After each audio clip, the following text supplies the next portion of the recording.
to call on all of our members of our delegation to stand with us to raise revenue on corporations and the wealthiest 2%. We are sending a message that we will not compromise on Medicaid, Medicare, and Social Security. So did we just have an election?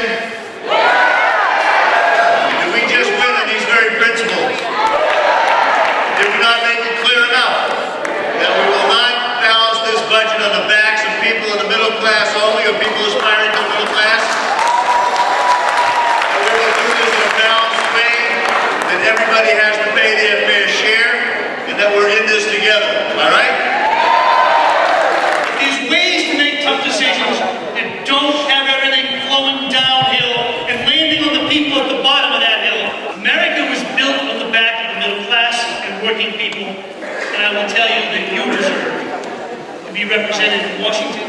You deserve to have your voices heard, and the Massachusetts delegation will hear you as best we can over the next several weeks while we make this fight.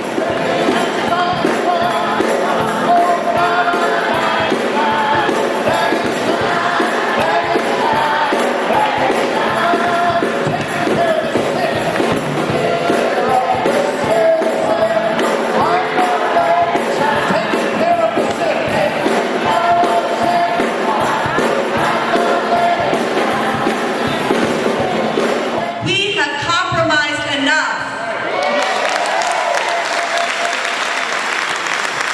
It is time to invest in the economy by making corporations and the wealthiest 2%, those who can afford it, let them pay their fair share. Medicaid funds the personal care attendant program. The PCA program is a growing cost-effective program that not only saves money in long-term care, but also creates jobs. Shame on corporations that have joined together to call on deficit reduction by cutting so-called entitlement programs. I am not an entitlement. I am a working mother. I am a contributor to society and a tax-paying mom. As the AFL-CIO spokesman today, let me state our position unequivocally.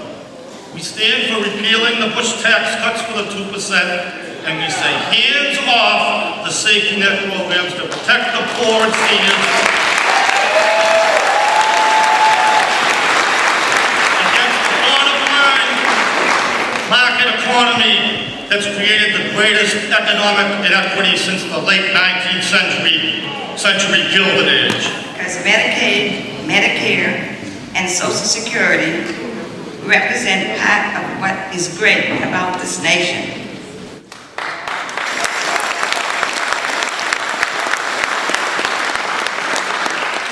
It is a promise between generations and represents the idea that if you invest in your community will in turn support you.